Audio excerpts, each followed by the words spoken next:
تنمية الذات مش كل حاجة. كم مرة قرأت كتب عن تنمية الذات وحسيت إن مفيش حاجة اتغيرت في شخصيتك؟ أو سألت نفسك بقالك قد إيه بتقرأ كتب عن تطوير الذات والتنمية البشرية، زي إزاي تبقى شخص اجتماعي أو إزاي أركز في الدراسة، وبرضه ما حسيتش بأي تغيير؟ وبعد كده بدأت تدرك إن أنت مش مستفاد أي حاجة، مش بتطبق اللي أنت بتقراه. كل كتب تطوير الذات بتتكلم عن كيفية القيام بالشيء ده بشكل أفضل، أو إزاي تعمل الحاجة دي بطريقة أحسن أو أفضل. بس لو كل اللي بتعمله إن أنت تقرأ الكتاب بس، بدل ما تطبق اللي أنت بتتعلمه منه في حياتك بشكل فعلي، يبقى أنت لسه مكانك وما تقدمتش خطوة. زي إزاي تزيد إنتاجيتك، إزاي تدير فلوسك، أو حتى إزاي تدير حياتك بشكل عام.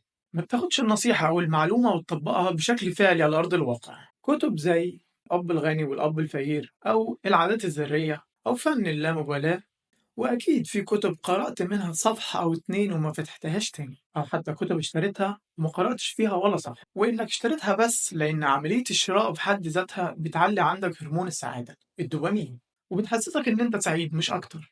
وبتقول لنفسك أكيد لو اشتريت الكتب دي حياتي هتبقى أحسن وأفضل. حياتك مش هتبقى أحسن إلا لو طبقت اللي أنت اتعلمته على أرض الواقع. جسمك وصحتك مش هتبقى أحسن لو قرأت بس، لازم تطبق. أكلك مش هيبقى صحي لو عرفت بس إيه هو الأكل الصحي أو قرأت عنه. وفي نفس الوقت أغلب أكلك مش صحي، علاقاتك الاجتماعية مش هتبقى أحسن بمجرد إن أنت قرأت كتاب. مش هتوصل لكل ده بمجرد القراءة فقط، لازم تطبق اللي أنت بتقرأه وبتتعلم.